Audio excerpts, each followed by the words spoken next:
Salam sejahtera Malaysia, terima kasih kerana menonton video-video dalam channel ini. Sebelum kita mula, jangan lupa untuk tekan tombol subscribe, share, like dan komen. Let's go! Salam sejahtera dan salam perpaduan kepada seluruh rakyat Malaysia. Berita panas hari ini dipetik daripada Malaysia Kini bertajuk Pendakwaan mohon 7 pertuduhan terhadap Muhyiddin dibicara bersama. Berita penuh.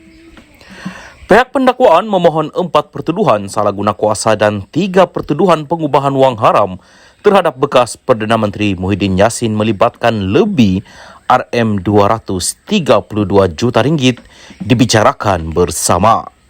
Timbalan Pendakwa Raya Wan Shaharudin Wan Ladin memberitahu Mahkamah Session di Kuala Lumpur pagi ini bahawa mereka memfailkan permohonan itu semalam. Peguam Muhyiddin Hisham T. Potek memberitahu Hakim Azura Alwi bahawa pihak pembelaan memerlukan masa untuk menjawab permohonan perbicaraan bersama itu. Azura kemudian mengarahkan pihak pembelaan memfailkan affidavit mereka sebagai jawapan kepada permohonan itu selewat-lewatnya pada 30 Jun dan bagi pihak pendakwaan memfailkan sebarang jawapan kepada jawapan itu dalam tempoh 2 minggu selepas 30 Jun. Dia juga menetapkan 4 Ogos untuk sebutan kes memandangkan 2 permohonan Muhyiddin belum selesai di Mahkamah Tinggi di Kuala Lumpur. Permohonan pertama adalah untuk memindahkan kes itu dari Mahkamah Session ke Mahkamah Tinggi dan satu lagi untuk membatalkan 4 pertuduhan salah guna kuasa. Ketika ditemui media selepas prosiding, Hisham berkata mereka akan membantah permohonan pihak pendakwaan agar pertuduhan dihadapi Muhyiddin dibicarakan bersama dan menegaskan pasukan pembelaan hanya menerima salinan permohonan itu awal pagi ini. Peguam mengulangi pendirian mereka bahawa pertuduhan salah guna kuasa tidak mendedahkan sebarang kesalahan undang-undang dan pertuduhan itu tidak menyatakan butiran kesalahan itu. Permohonan Muhyiddin untuk membatalkan pertuduhan terhadapnya memfokuskan pertuduhan predikat utama iaitu 4 pertuduhan salah guna kuasa. 3 pertuduhan pengubahan wang haram bergantung pada 4 pertuduhan predikat berkenaan. Muhyiddin menghadapi 4 pertuduhan salah guna kuasa di bawah Seksyen 23-1 Akta SPRM 2009 iaitu menggunakan kedudukannya sebagai Perdana Menteri ketika itu dan Presiden bersatu untuk suapan berjumlah RM232.5 juta ringgit daripada 3 syarikat dan seorang individu antara 1 Mac 2020 dan 20 Ogos 2021. 3 syarikat itu ialah Bukhari Equity Sendirian Berhad, Nepatris Sendirian Berhad dan Mem4 Sendirian Berhad, manakala individu terbabit ialah Azman Yusof. 3 pertuduhan pengubahan wang haram itu dikemukakan di bawah Seksyen 4-1-B Akta Pencegahan Pengubahan Wang Haram, Pencegahan Pembiayaan Keganasan dan Hasil daripada Aktiviti Haram 2001 yang dibaca bersama Seksyen 87-1 Akta yang sama.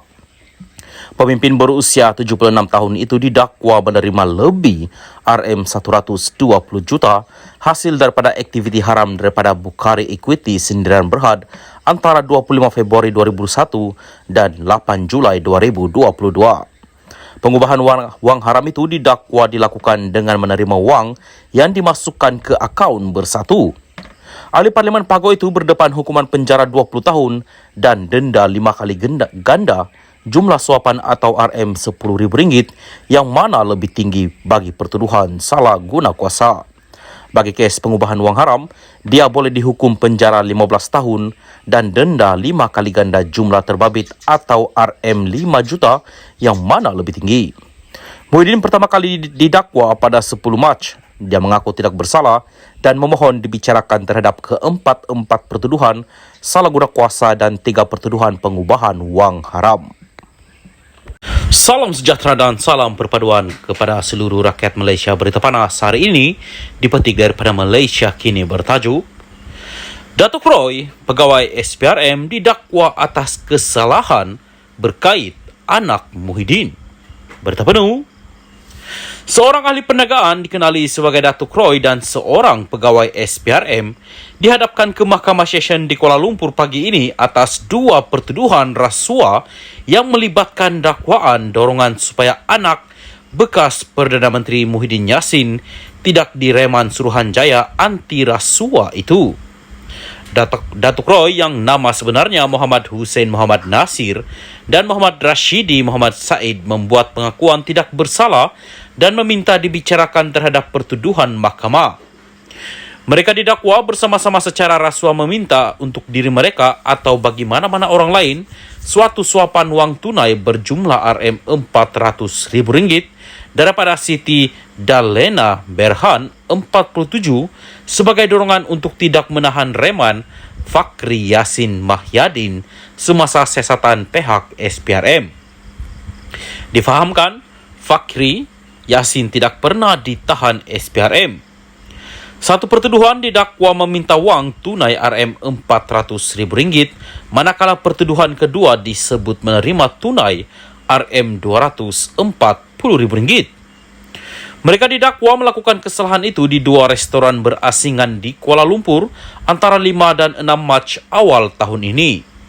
Jika sabit kesalahan bagi mana-mana, dua pertuduhan di bawah Seksyen 16(E) Akta SPRM 2009 dan boleh dihukum di bawah Seksyen 24(1) Akta yang sama, maka Hussein 53 dan Rashidi 42 boleh dihukum penjara maksimum 20 tahun, denda tidak kurang 5 kali ganda jumlah yang terlibat dalam kesalahan atau Rm10.000 yang mana lebih tinggi. Hakim Azura Alwi kemudian membenarkan kes itu dipindahkan ke Mahkamah Session di Kuala Lumpur dengan Hussein dijangka menghadapi satu lagi pertuduhan. Pada 13 Mac, Datuk Roy ditahan selepas menyerah diri kepada SPRM selepas dia dikehendaki untuk membantu siasatan kes Kim Jana Wibawa. Dia kemudian dikenakan perintah reman beberapa kali oleh Mahkamah Magistrate bagi lagi. Pihak berkuasa setakat ini sudah mendakwa 3 ahli politik, termasuk bekas Perdana Menteri Muhyiddin Yassin dan bekas Ketua Penerangan Bersatuan Saiful Wanjan berhubung skim Jana Wibawa. Skim Jana Wibawa asalnya dilancarkan kerajaan pada 2020 sebagai satu cara untuk membantu kontraktor Bumi Putra yang terjejas semasa pandemik COVID-19.